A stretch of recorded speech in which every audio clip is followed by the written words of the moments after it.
So I welcome anyone that is watching online today. We're just starting now. Fantastic. All right, I'd just like to open with a current year, just to welcome us all together. Tūtaua mai I ronga, tūtaua mai I raro, tūtaua mai I waho, tūtaua mai I roto. I tua ai, I Māori tua, I Māori ora ki te katoa. Aomie, guie, takie. So, our agenda for the day. Apologies. I have not been advised of any apologies prior to the meeting. We've got everybody here. Well, warm welcome to the guests that we have as well. No apologies. I'll move on to the next section. Declarations of interest. I invite members of the committee to declare any conflicts of interest, financial or non-financial, in relation to any of the items on the agenda today, should they believe themselves to be conflicted. Okay. Move on to the next. Public forum. I've not received notice of any public forum or petitions to be presented at the meeting. Confirmation of minutes. So here I do have something.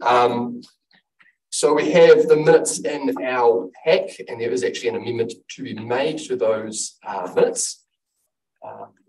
That is just around the order of some of the proceedings that happened in terms of where we went from public to public excluded last time. And it's just documented as we would like it in those minutes. So I do sort of have an amendment to make. Before I do that, does anyone else got anything in those minutes they might like to?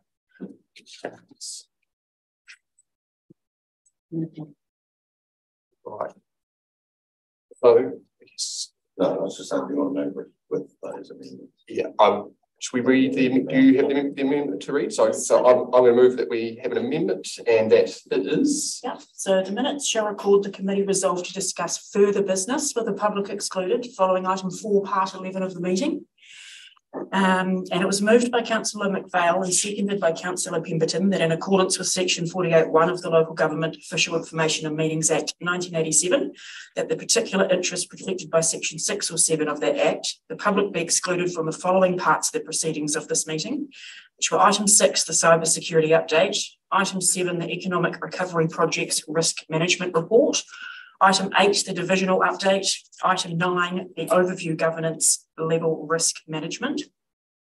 And the general subject of the matters to be considered while the public was excluded, the reason for passing the resolution in relation to the matter and the specific grounds for excluding the public is specified in section 48.1 of the Local Government Official Information and Meetings Act are set out below, which were the item 6, cybersecurity update again, item 7, the economic recovery projects risk management report, item 8, the divisional update, and item 9, the overview governance level risk management for all grounds under section 7 2J. Right. Thank you, Jen. Find a seconder, please. Thank you. Any debate on the motion? No. I put the motion. It's been moved and seconded. Those in favour? Aye. Aye. Against? I declare the motion carried. Who was the seconder? Councillor McVale. Sorry, who was the mover? Myself. Yeah. Thank you. Right. Notification of extraordinary items. I've not received any. Did any members wish to raise any extraordinary items or urgent business? Questions to members of the committee? Wish to raise any questions at this time? No. Chairman and councillors' reports. So, myself. I was thinking, since I've last been in this room since our last committee, what's sort of been going on that is pertinent to audit and risk. And there's certainly been a couple of rooms that I've been in, which have had some interesting discussions. I'll probably start with the first one in terms of a multi-day seminar on business and climate change, where you had a lot of New Zealand's largest organisations get together for a few days to discuss I guess what is happening in that space and how it is impacting them. I'm talking sort of New Zealand's largest sort of corporates and the likes.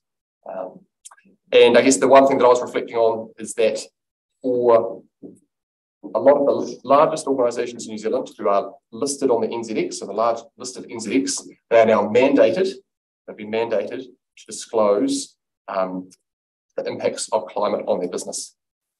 So it's just really interesting to stop and reflect on that, and that they have now been asked to say and look at the different forecast temperature rises that are going to happen and how that is going to impact their business. So 1 degree, 1.5, 2 degrees and the likes.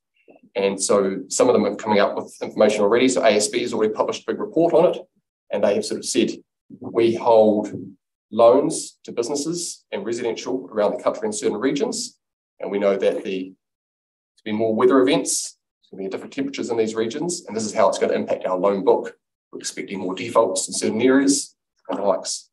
So just really interesting to see that they're using that science to then apply it across their business, and then they have to make that public so the public gets to read it and make decisions on it. So that was one that I found quite interesting in terms of that whole, and I know there's multiple threads of work going on here, but it was just one that I wanted to take note. The other one was OAG, attended a webinar for the Officer of the Audit General, was around the long-term plan process. There was a couple of principles that came out of that, which I thought really applied to the annual report process as well as to your long-term plan. And the three principles I remember: transparency, accuracy, and understandability. So those documents that we are getting across to the public in terms of making sure that they're understandable, the information is accurate, and we're being as transparent as possible. So I certainly sort of had those in mind when I was reading some of our pack today. Anything else? Yes. Question in regards to, was that publicly listed? Correct. So on the NZX, publicly listed. Is it the government? That is a government mandate, and it actually came in a little while ago, and so this year they are actually doing the first public reporting on it. So it's actually came in sort of, yeah, that's right. So yeah. Do any other councillors have anything they would like to? Probably following up on that we have a major interest in Southport. Is there something that we should be expecting from them? I would expect so, actually. In fact, it's sort of, it would be part of the annual reporting requirements now. It will be built into that. So I would expect it is actually, we'll be able to see it. And certainly through your chair, they have reported in the last financial year on their response to Carbon Zero and to climate change. I would imagine that those reporting matters will become, more honed. But yes, they will be there. Yep. I've been meetings with farmers, and they have said exactly the same thing, that they want transparency, they want accurate data that they can understand. And that's where it's coming from, and we're having difficulty getting it.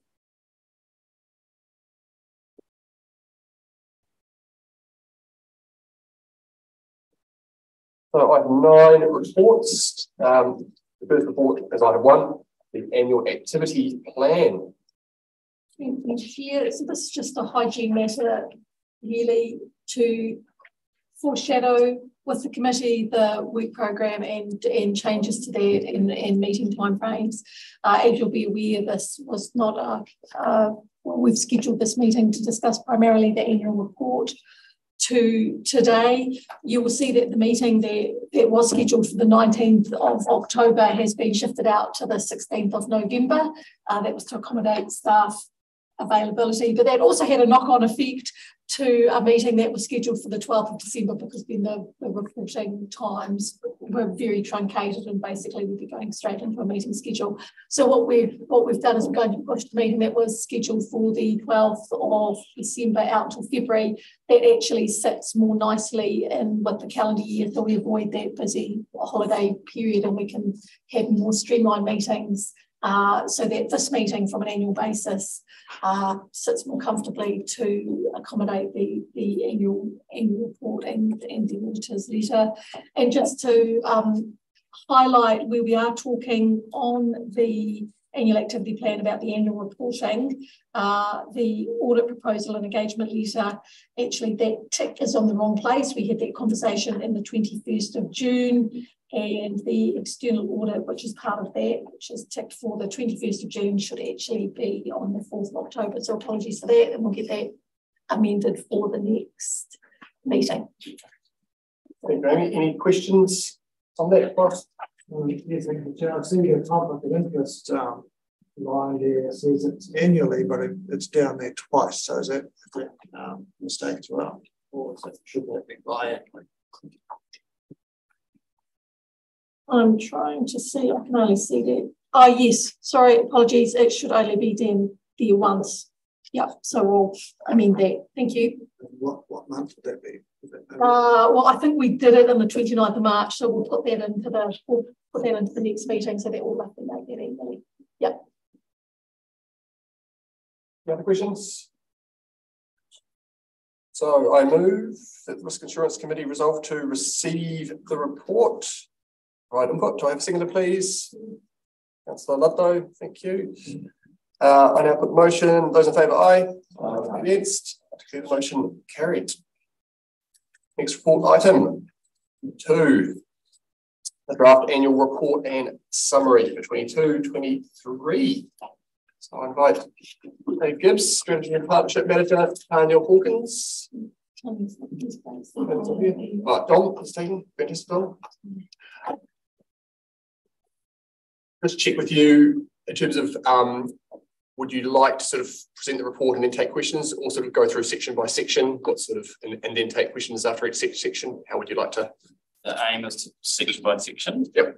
That's okay. That works well. Keep it nice and condensed and concise and focused. Great. I'll let you take us through that. Awesome. Through you, Chair.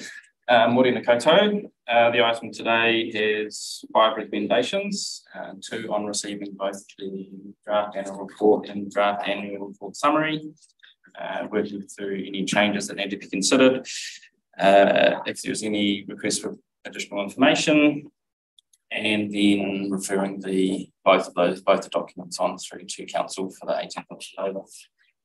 Point to note is that the auditor has been invited to the meeting, and there'll be opportunity later to have that discussion. Key point is that both documents remain in draft until they are endorsed by Council on the 18th of October. So I'll be covering off sort of the front part of the document in terms of the sections, and then I'll be covering off the financials. You just want to note that you had a briefing on the 20th of September regarding the changes from the Q4 report to what is now seen in the annual report, and I think a key piece is there's not huge substantial change in terms of our overall achievement of 71% for the annual report versus 70% from the Q4 report. There are some key components that have been adapted for this annual report. A couple of them due to the new standards. So for this year, we are including a comparison of last year's targets with this year's targets, along with an introduction of a partially achieved category. And that's in the relation of 80 to 90% achieved. So that's sort of some of the key differences that you'll see from last year's end. So we'll just start with the section message from Chairman and Chief Executive, and asking if there are any feedback or changes that are taken as wanted.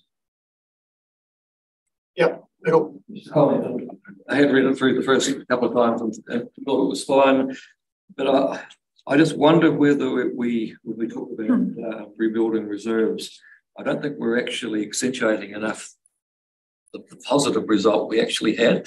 And of course, people say, oh, we took too much money off us. And rather than actually celebrating the fact that we actually aren't starting the year 2.4 million behind, we're actually in front, and actually that's a really good thing.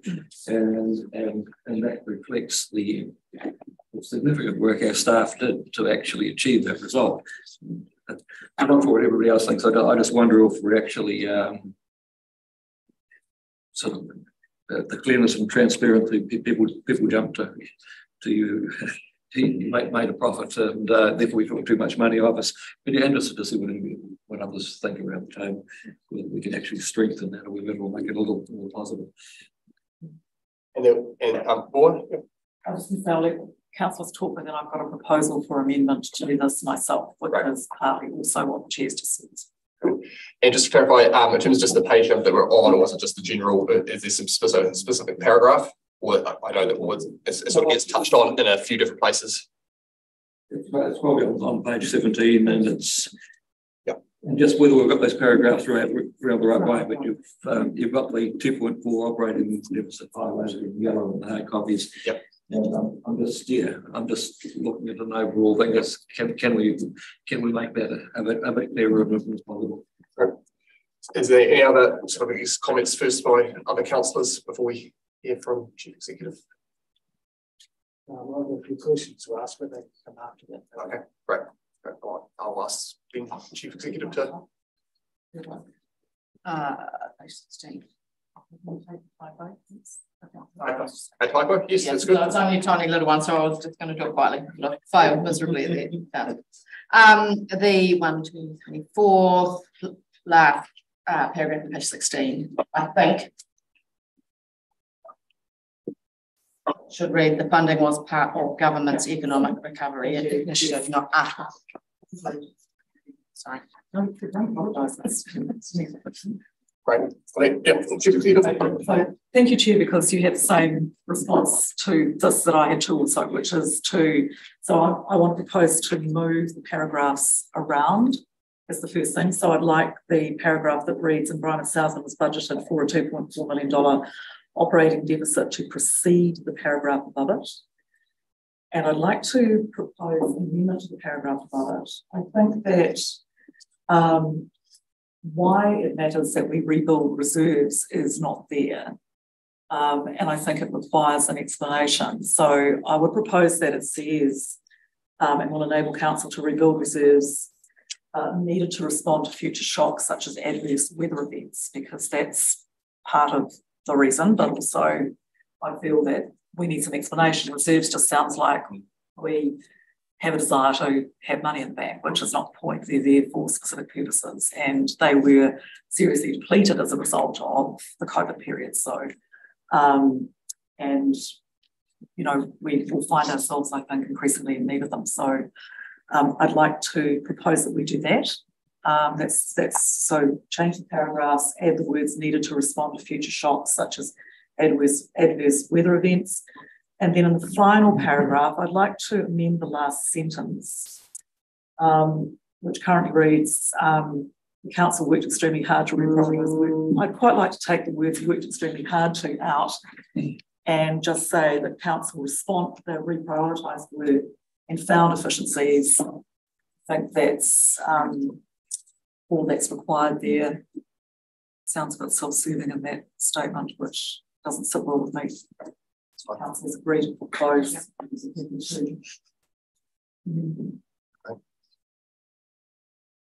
Right. I have someone in terms of the order, so we'll look to add that add that amendment or move to add it at the end. So that's great. Thank you very much. So we can continue with the discussion on this section before we move on to the next section. So, Councillor Ridgway, did you?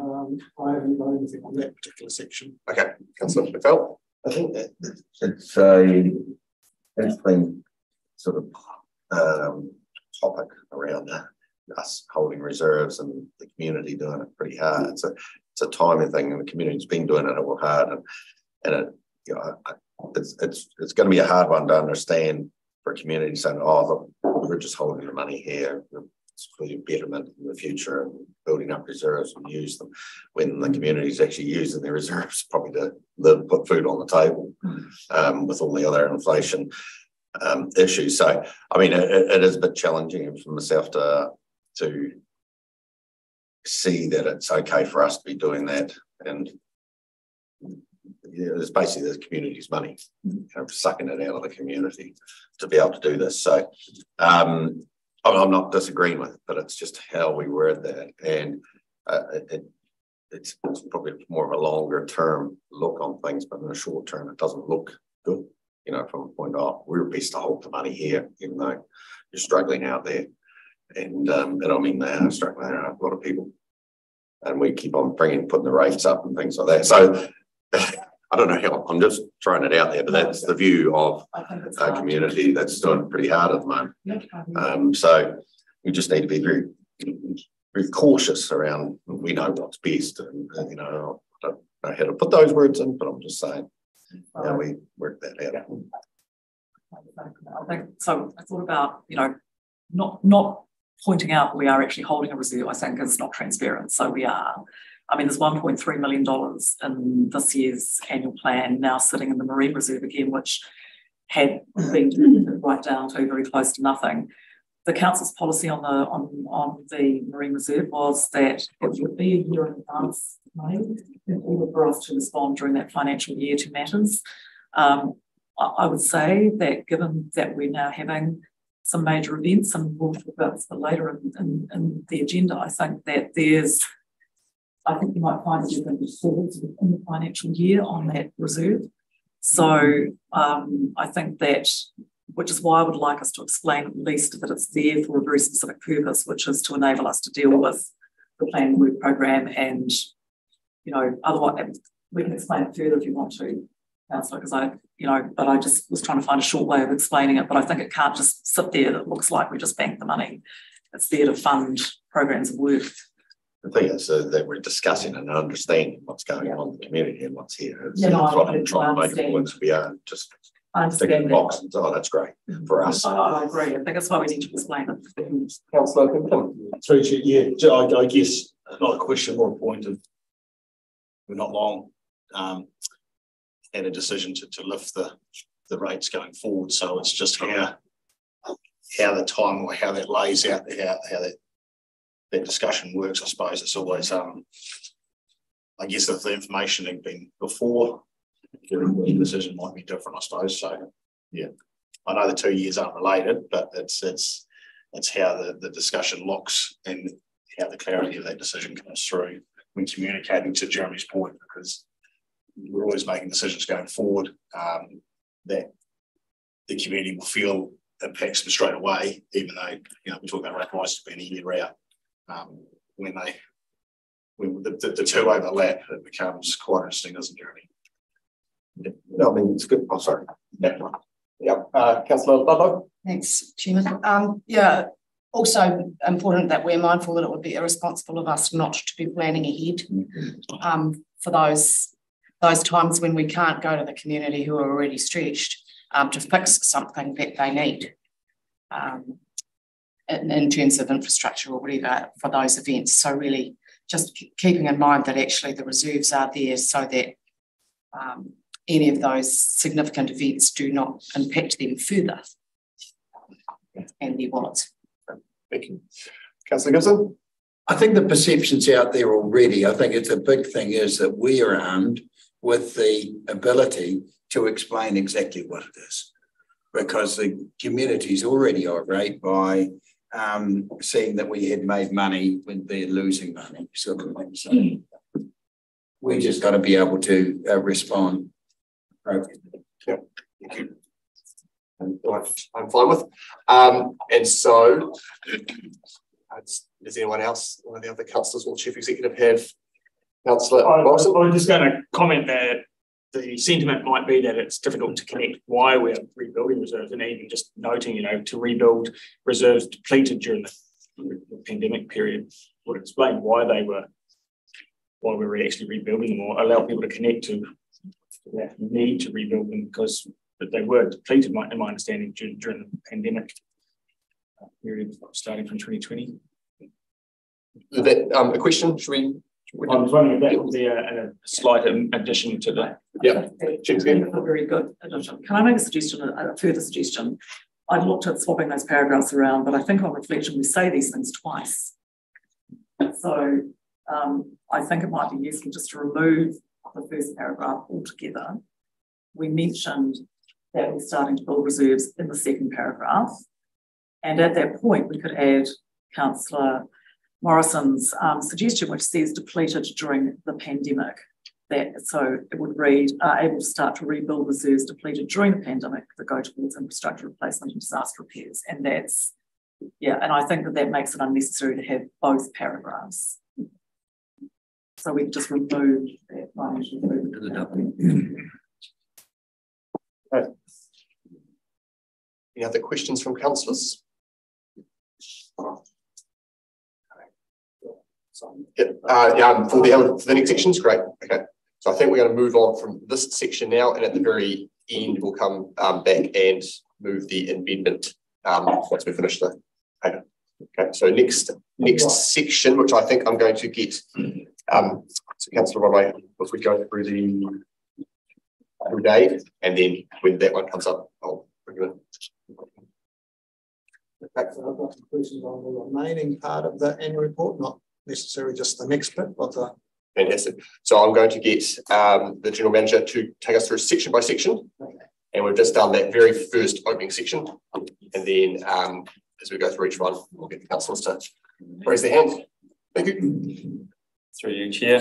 We're just going to move over our region, our people and our councillors, the stock stand, excuse me, and fact base. So into the section on page 20 of the pack, page 6 of the annual report, opportunities for Māori to contribute to decision making.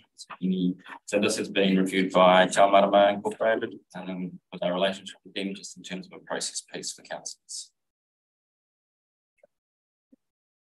Any questions? Right, next. Thank you. Page 22 of the pack, reporting on our activities. That is very, if someone has anything to say on that, that's very standard in terms of how we approach things. So also linking into our activities in summary. Likewise, and for us, I guess it's about, unless anyone has anything they really want to raise, we'd like to move through to working through each of the portfolio sections. Great, please do. Page 27 of the pack, air quality. Any questions on section 1, air quality? I had a question, but it is related to air quality, but it was to do with another page. But the other page that I was asking about, maybe it's not until page 164, even though it's an air quality highlight. I can come to that later, probably. It'd be better just to work through them. That sounds that'd be great. Yeah. Okay. Oh, that's fine. Anyone else any questions on air quality? No, thank you. Chair. Section 2 on page 33 of the pack, water and land. Any questions? Yeah, Councillor Rodway. On page 30. Yeah, do you want to think about about page 30 of the equality.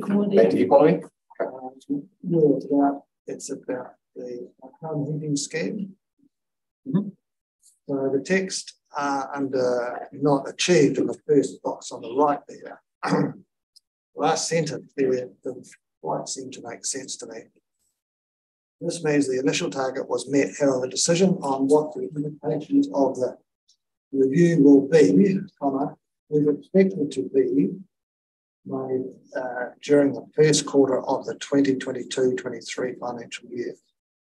Does that sound right?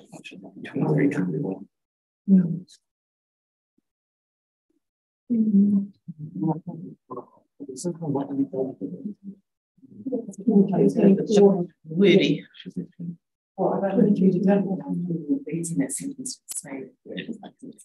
When I look at it closely, it's okay. It's a little bit wordy, maybe. Yeah. For you, Chair. I'm just noting, is it the wrong financial year there? It should be 2023. This is the last financial year, so that's fine. Yes, I think just the addition will be. So I might ask that the staff just take that away and just have a look at that paragraph. Great. Yep. Thank you. All right. So we'll move on to after equality was water and land, which is page. Through you, Chair, page 33 through to page 40. Great. Any questions? Councillor Pemberton? A bit more of observation, and I just wonder if it's worthwhile on this annual report actually having a very clear map of Southland and the state of our current water. I don't know if that's it just brings the attention of why we're here and what's wrong. Is that something that can be considered? I think it's laying a deer for what we're trying to achieve. Through YouTube, I'm not sure, but we can go and have a look at that. So, yes, so just considering that, so in your report, pointing back on performance measures in terms of how we performed, and you're sort of saying a more visual, a more visual representation. Yeah, is that sort of the and specifically around the water. Yeah, just where the state of the water. Yeah. So I certainly think that it's probably good to get feedback that be taken in for the next annual report round, because that's where sort of so close to the end of this one. It's sort of good to take on any feedback in terms of possible spoilers. I hear you. I think we need to think about how we represented that as a reporting framework visually, but I think it's a good idea for us to have perhaps more visual representation in our annual plan in the future, which this would then be able to report back on. So yeah, I'm just trying to think about how we would do that, because we might have to take that representation back to the beginning of the financial year. But I certainly acknowledge in terms of these being very wordy, and so it's something that actually which is there for a reason, because we've got to report back on what we said, but at the same time to make it easy for people to read. And then I think it just helps the community understand what it rolls report. Right. Councillor Morrison? I'm just going to observe, just need to be a little bit cautious, because that might also create an expectation of why haven't you got a visual representation for the other activity areas as well, in terms of start, state. So we probably need a little bit of clear thinking across the entire thing. I really like the idea of visual representation, but I think it's a future matter. Yeah, exactly. Basically, we're looking backwards in this report. It is looking back on the previous year.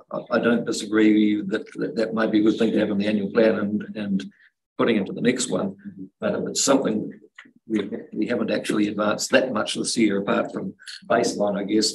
I'm not really against it, but I'm just conscious that we're looking on the year past, and the next year we'll have had a water and land plan that's coming out of the Environment Court. We'll be moving into plan change tuatahi, and that may be a better time, but we'll see where everybody thinks that should land.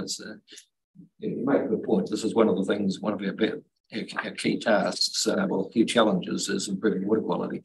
Is this the right?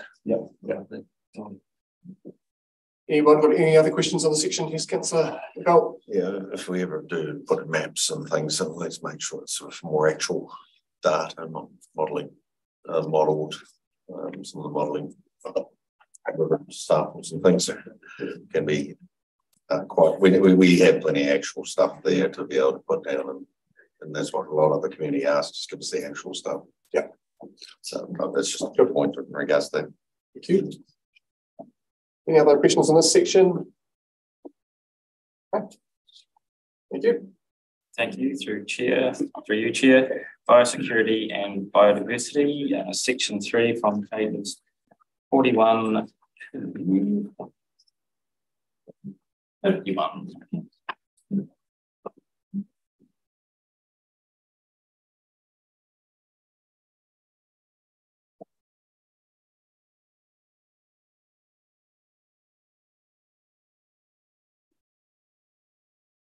That's all right. This is on page 48. The box on the right says 50 biodiversity management data were completed during the year, and an increase from 45 in the 2021-22 year, new sites include 13 grey scrub blocks, 5 registic sites, 1 bush block and 2 wetland sites. But the difference between 50 and 45 is only 5. So how can we have that many new sites?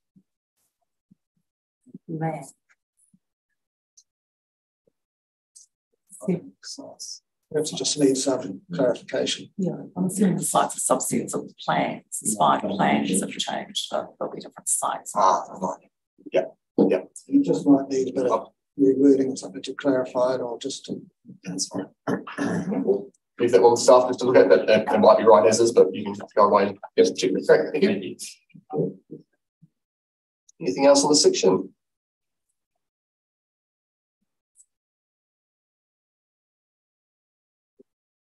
All right, we'll move to the next. Thank you. Thank you. Through you, Chair. Section 4, climate change and community resilience, from page 52 through to page 63.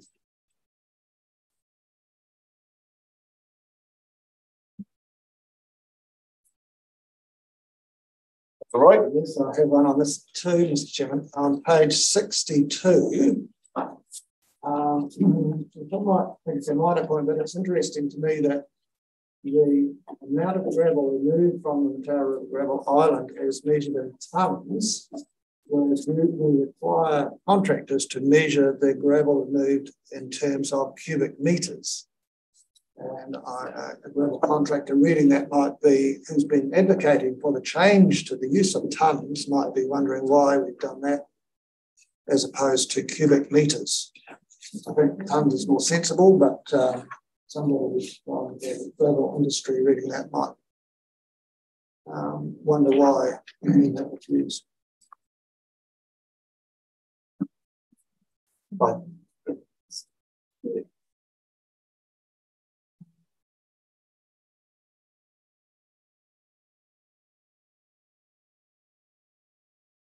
Just checking to see whether the measure is in the long-term plan, which is why it will be expressed that way. We'll express it in whatever way it is actually being measured against, councillor. So I just want to check that it's Right. Thank you for that feedback. Any other questions on this section? It always get a bit grumpy at some of the not achieved when some of the things are out of their hand. I'm sort of looking at say 53 and not achieved. Part of it is because the government haven't done some things which have held us up. So we haven't seen the final change application bill. It's just it is not achieved, I guess, but it's not necessarily our favour. It's just the circumstances. Thank you for that. Yes, through you, Chair, just Councillor Hall, Chairman. I guess that for us, it really highlights the need for us to be working through the levels of service and performance measures and targets so that we are coming up with appropriate targets, and that's something that we're intending to do through this LTP. So hopefully that may help.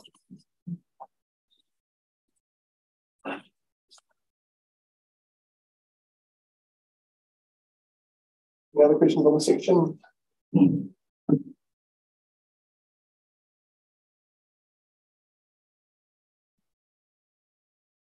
Okay. Next, thank you. Thank you. Through you, Chair. Section 5, Coastal Marine, page 64.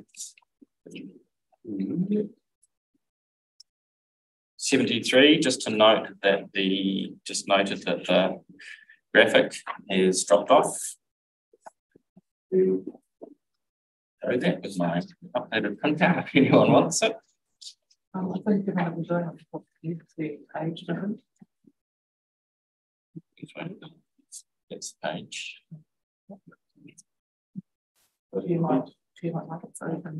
So that's the graphic to go into that. Yep, the one there. So this needs to be sort of as part of the.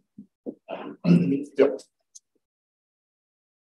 So at a glance, it says that it has the that we've achieved 4, partially achieved 1, and not achieved 3. So as long as that tallies up with the 1, so there 1, 2, 4, 1, 2, 3, No,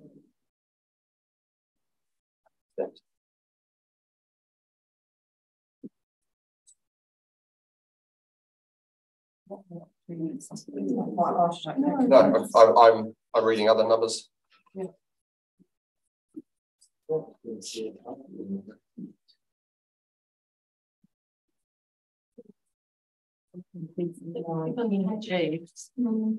One part. Yeah, 8. We've got, sorry, through you, Chair. Yep. We're looking at, I guess there's a comparison with when in the grey box there's a 21-22 target. So we're just taking the white box. Of course, yes, good point. So that's one of those.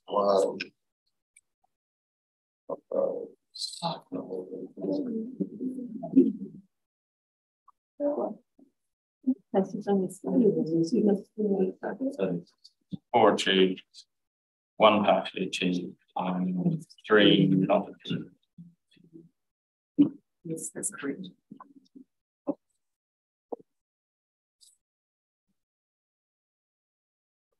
Yes. Here we are. My counting is matching yours. Good. So we can add that on for the amendment at the end. Great, thank you. So Coast and Marine, any other questions on this section? Thank you, Mr. Chairman. On page 71, where it discusses the results from the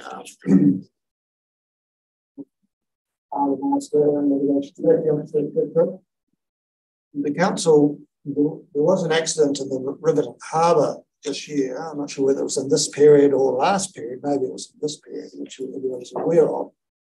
The council received a fair bit of criticism for. Whether that was justified or not, I don't know, but it did make the newspapers. So I wonder whether, first of all, if that was inside this field, not necessarily a mention about it, but at least maybe some recognition that we are fixing that up, which I know that we are, fixing up the potential problems around that. A couple of questions. It may be that it was outside this period. If it was, then obviously it wouldn't come in here, but if it was in this period, maybe we could have some words about working to improve the response to emergency situations, which I know that we're doing. Is that vague? I know. Is that something somebody can respond to? The accident was in July. July. Okay, so that was just outside. Yeah. Right. Okay. Well, that answers that question. Maybe that will be dealt with in the next session. Yep. Right. Thank you. Any other questions? It's just, I guess, reception and communications. Is that diagram on 72 for marine fees? Is that? I know it's a little bit real, but I just wonder. The sense. Diagram or the Yeah, the diagram, the hand with the money going into it. I just yeah. Thank you for that. We will.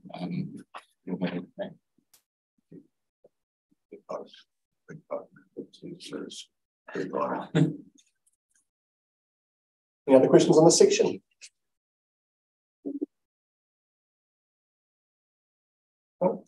All right, next one, please.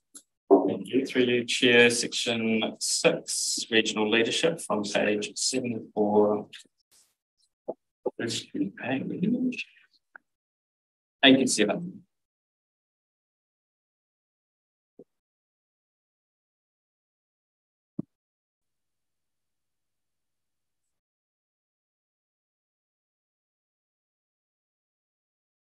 What's up? On the section.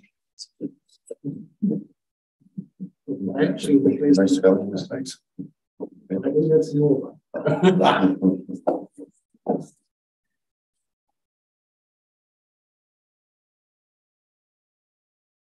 All right, move to the next one, please. Thank you. So that's the end of the target section. So I'll hand over to finance.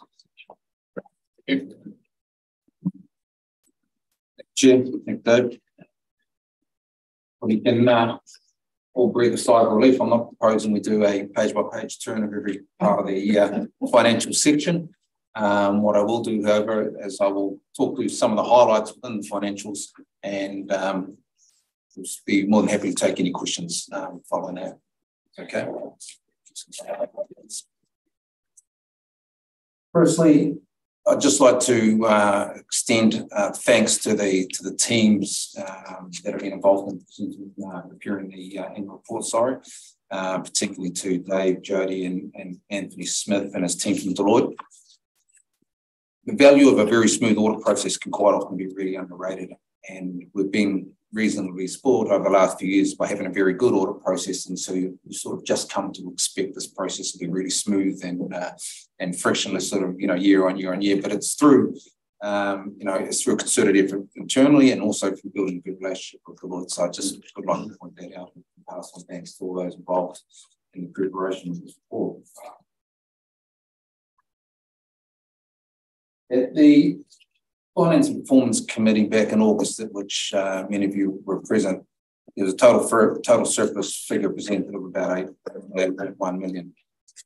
After going through audit, the total surplus figure now in the annual report is 8.27 million. So pleasingly, very little changes have happened between the number we'd prepared pre-audit and then going through audit, of which you always have final adjustments that happen, being largely immaterial. So again, that's down to a lot of good work that's done in the account preparation leading into the audit.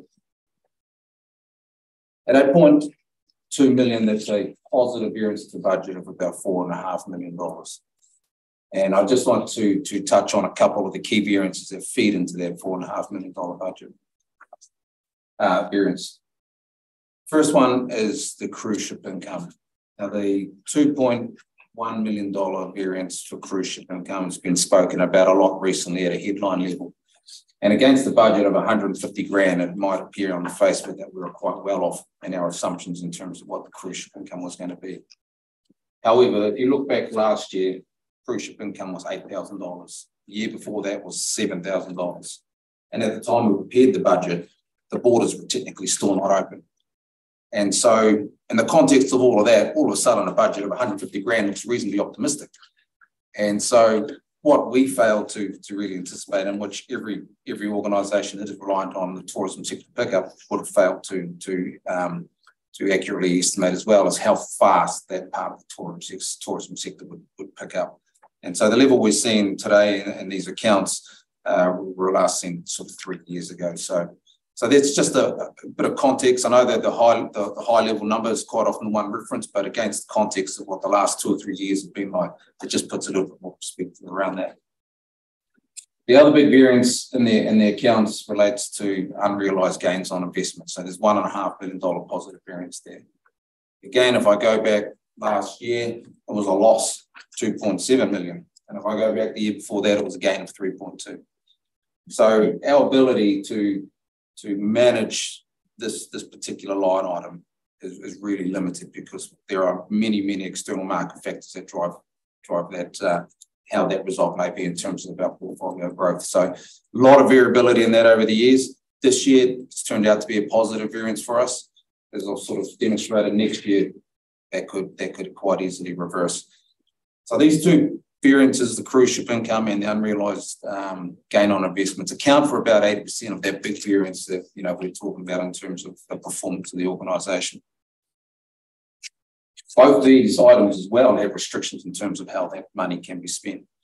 With the unrealised gains on investment portfolio being purely an accounting adjustment, there's no cash at all associated with that. So I think, that gives a bit of just a bit more context around the result, and it helps with sort of the discussion in terms of, are we just making way too much money? And I think it's just that bit of colour sort of helps with the with actually, you look beyond those and the business has largely performed as expected, except for some of those key variances. Now there are some other sort of key variances in the accounts, and they're noted on note 24 it's on page 141 of the pack or 127 of the annual report, but they just give a bit more detailed explanation of the variances. to budget. Obviously, the positive performance of the organisation has had flow-on effects into our statement of financial position. And so the two things here is we're budgeting. We have no cash in bank, and we're also budgeting to draw down on a fair bit of debt to help fund time resilience projects. We've been fortunate not to draw down on any debt at this point, and then we've also got a little bit of cash in bank. So those positions have been reversed, but favourably reversed. What that does is it puts us in a really good position as we head into this financial year and the subsequent years in terms of helping our discussion around how do we fund a lot of the big work that's going to come up, because it's going to be a mixture of debt, it's going to be a mixture of reserves, and there's going to be some rates in there. But how we design that mix, we're really in a really, really good position to have those discussions going forward. Finally, and this is really purely just for those that really love the detail. In note 1, we've adopted a new accounting standard this year, IPSAS 41, relating to financial instruments. This is purely a disclosure standard for us, and it hasn't resulted in any financial changes to us whatsoever. It's just the words we use to disclose certain elements of the financial instrument note. So that's the only thing for there to note. Otherwise, happy to take any questions that you might have. Just one question.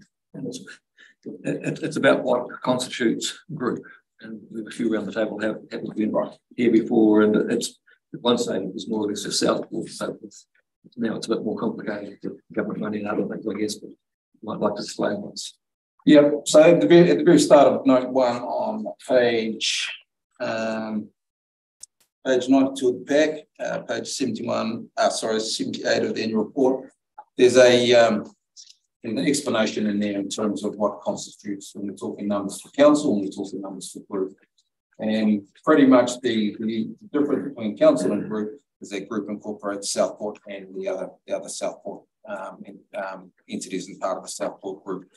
So when we're talking about these key results all throughout the year, we're primarily talking about council. We report council and group, and it's the incorporation of our investment into Southport. Real to that, Mr. Chairman. In the notes to the financial statements, we've got the column, and why we got the group currently, according to my reading, that's receiving the rates money the same as the council. So the reporting under the group incorporates everything in council and adds in stuff, the portion of the Southport results that we incorporate into our accounts. And so, the way to look at it, if we had no Southport entity to add into it, no, then council and group would be the same figures down both columns. So everything you see in council is reflected in group, and where they're not the same, it's the addition of Southport. So rates, for example, earned by council, they're also reported in our group. Is that clear? Is that easy for people to understand? I mean, it seems to me, from a layperson reading it, really, without any particular financial expertise, that a lot of people would be like me in the community, seeing the group receiving $15 million of rates just seems, well, that's not right. They don't get that. They earn their money by, selling logs across the port. Yeah, it is. It certainly is a accounting concept in terms of that group, and then you have the individual, and the group is the whole of council and Southport together. So it certainly is accounting presentation. Hopefully, the narrative at the start, or the narrative in the helps explain it up in that sort of chair's report. More information at that point, or expect people to read it beforehand, digest it all? Well, in my experience, people would probably read that up front of the annual report, in terms of they public. So if it's explained well there, then often it's the accountants or the accounting minds that will look at the detail in the back. Yeah. So, but you're right. It is an accounting concept which isn't great for the general public. Yeah. All right. Thank you. Any other questions? Yeah, I would like to reinforce your comment. Actually, I think anybody who's reading it that detailed will understand the way these are presented. And that's 50 minutes. Obviously, I'm just looking. Not that I'm picking on what people get paid around here and things, but just in regards to it's always a interesting discussion with ratepayers or how many people. Can I ask what page? Oh, sorry, page 107. I'm just checking out what the councillors get paid, and I thought I'll get on to them. But it may be quite good because we've obviously gone from 180 odd up to 197 employees by those numbers, and just like the 10% increase. Sometimes it's good just to clarify where some of those roles where we've been we have to have more people and things like that, just to because people do look and go, where's all the money going? And obviously a major part is salaries, but it's just to I don't know if there's any way of actually explaining whether those positions have been actually just filling existing, like you've been looking for people and we don't have as many consultants.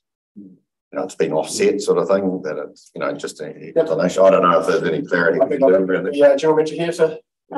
Actually, the other point I'd like to make about that is in terms of the salaries and wages, we are effectively a knowledge organisation. Much of our capital is intellectual capital, so we don't have, apart from stock banks and things that we're now building, we don't have lots of buildings or infrastructure or things that you might otherwise ordinarily expect to see in an organisation. So the fact that we do have salaries and wages is a significant part of our expenses, reflects the nature of the organisation that we are, first and foremost. But I do take your point about how we explain that.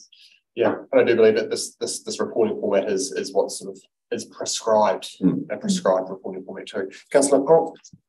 Just on that, I think during COVID we were actually probably down on staff that we couldn't replace,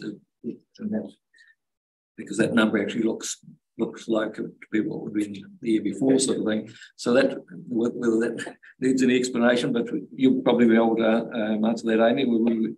I know we had some positions, we're right, so now I think we've filled most of our positions, but we went for a time when during COVID it was difficult. We had government agencies running around headhunting people. So that the year before may not have been an accurate reflection of the staff. That's the staff we had, that's who we paid. But was it actually accurate of? Yes, but I guess it was accurate from the point of view that it did reflect the actual position, but like many organisations, I think it was that year post-COVID where the great resignation happened and people had lots of reflections on life and elected to do different things, and we were no different. So our turnover went up from what was below average. So we typically roll at about 14% turnover against the local government average of about 17%. And it went up to about 25%. So that was a difficult time for the organisation, and yes, we were carrying those vacancies, but we've returned back to 14% turnover at the current time as well. I think I'll just clarify that this is probably the more the broader discussion where we were saying, well, when we do rate, where we're investing and where the people and then getting clarity. We see these numbers here and you go, well, I think it's from as a council, Wilma has indicated that, you can see where the people are assets and investing in it. So I'm not against it. I'm just trying to get clarity and telling the public where we're investing. No, it is a section that people often turn to without a doubt. Yeah, it is. Yep. And how many cars are out in the car park? Yeah. So what's the debate? Yep. Any other questions?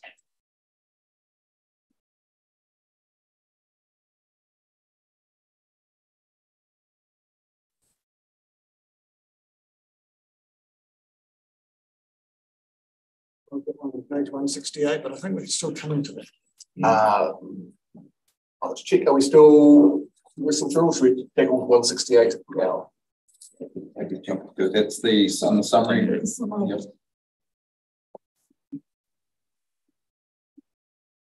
We move to the, so we'll end the finance, so that was the end of the financials, is that right? And then we'll move to the summary annual report. Great, just check with anyone, yep, move on, that sounds good. Thank you, through you, Chair.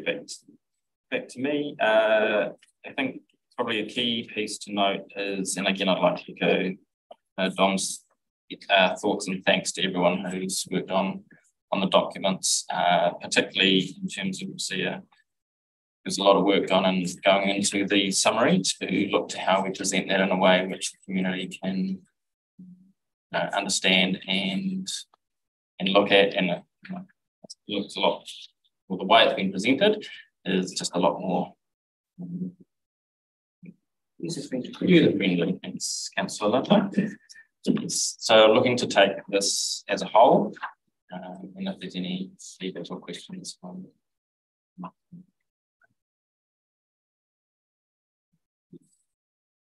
sorry, through you, Chair, acknowledging that there'll be the same changes to the forward. Yes, the amendments that we're proposing, the annual report document, as well as any pertinent changes that happen in the annual report that are shown in the summary, they will transfer through. That makes sense.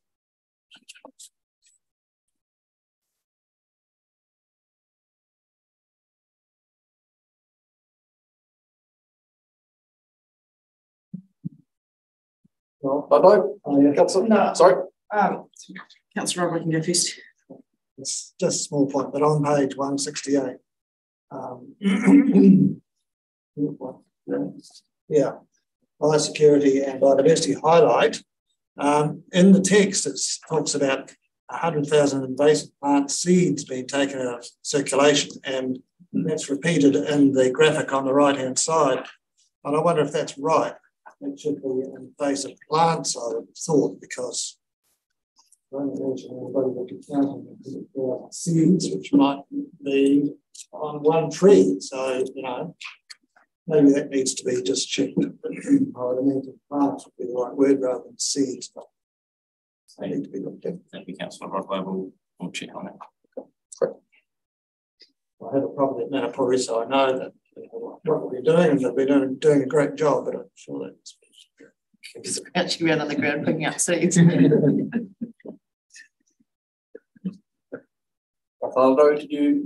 Yeah, just a general question, and I'm perhaps admitting my ignorance, so forgive me. The digital version of the summary, is that also loaded onto the website? And where we refer the levels of service detail to the full annual report, do we provide a link on each of those so that you can just click on the link and go straight to the relevant page of the document, or do we have just the two chunky documents? Just two PDFs are loaded on. For in report and the summary and report loaded on. Would that be worth us considering those direct links so that people aren't trawling through? You know, if it's want to make it accessible and easy for people to use, then if they've got a specific question, they could go to a hyperlink. So you just get the response. Yeah, and just next time.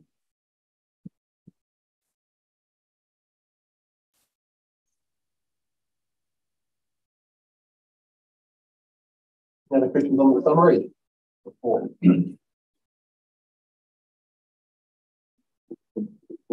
It's blue sky. Forward.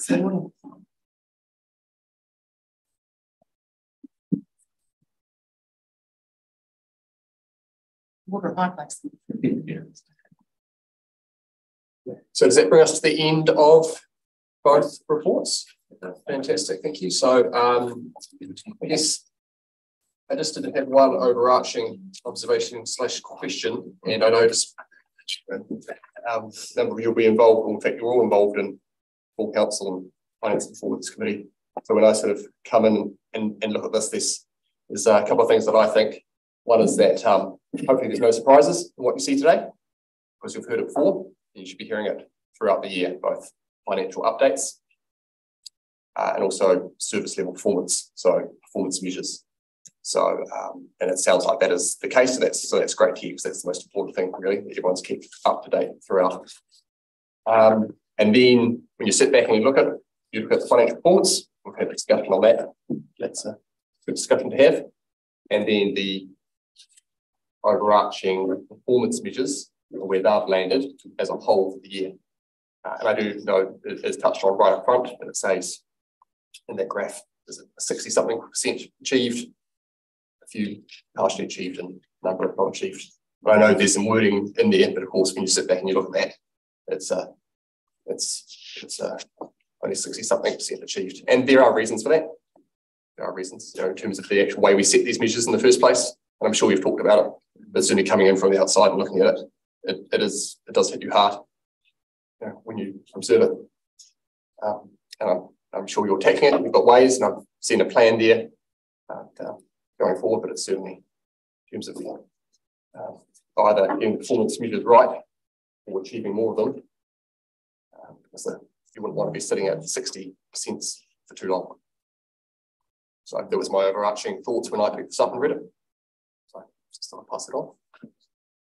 Mr. Chairman, if I may, I think it is transparent. We're not trying to hide anything. We're saying, well, we haven't been able to achieve these things, and a good reason's been explained each time. So yes, it is a bit low, perhaps. It would be nice to be higher than that. It's all open and out there, which I think is good. Right, indeed. I guess the question, Mr. Chair, just for how this is presented to the public, because I'm new to the role first cycle through this. Of course, PDFs online, it's good, but there are those folk out in the community who learn or engage with information in different ways. And I'm just wondering, is there any supporting sort of video explanations that perhaps some of the highlights that have been briefed today by some of the key personalities around explaining the financial outcomes and some of the limitations on how some of that income can be used, that could be helpful to sort of support the community in engaging with us. So I'm just wondering, is that something that has been done in the past, or is a feature of how we share this information with the public? We, for various things, we have done little video clips that might have gone on Facebook. That's probably not silly. I mean, a number of people that read that document are quite minute, but if we have a few clips on Facebook or something like that, that may well reach other people, which is probably a little concerning. TikTok dance, mate.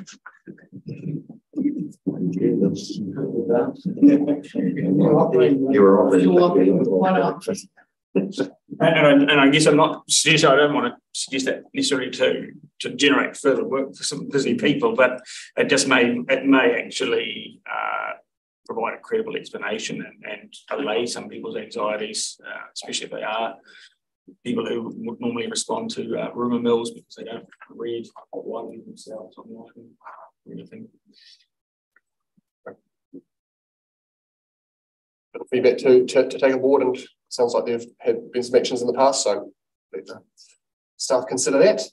All right, so we're now looking to any other question? Yeah. Other questions? I'm happy to move 5 recommendations and just a reflection on going for the LTP. We will look at some of those targets, because often we do set ourselves up by having targets that aren't achievable, and it's been ongoing, and no doubt we'll look again this time. Great to see partially achieved this time, so it's but I'm happy to move. And we're going to move with the amendments, and I've got here so it'll be a couple of the main ones that we included in terms of what the CEOs proposed, as well as the new document here. And I think just the other sort of wording pieces will sort of get sorted out in the background. So, thank you. So Councillor Horrell to move, Councillor Ludlow to second. All those in favour? Aye. All those against? I move motion passed. Thank you very much for all of your effort, you and the team. I know we've got the auditor presenting in our public excluded, so we'll have that conversation there. But yeah, big thanks. I know it's a huge thing to get across the line. So well done.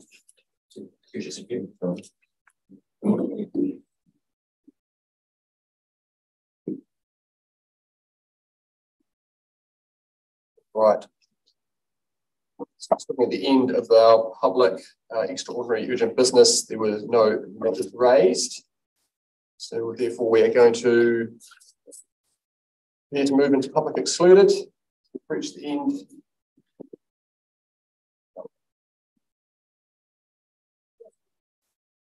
Confirmation that we're going to turn off our live stream. It's turned off. Not yet. So I now ask the meeting secretary to read out the reasons for moving into public excluded.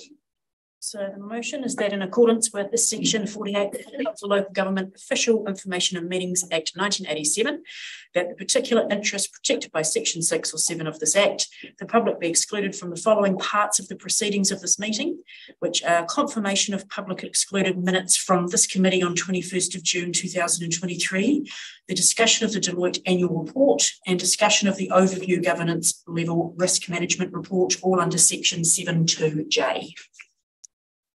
Thank you. So I move that the public be excluded from the next part of the meeting for those reasons. Do I have a seconder, please? Councillor McPhail. Those in favour? Aye. Against? Movement. It's passed. Right. So we're moving on to our public exclusion.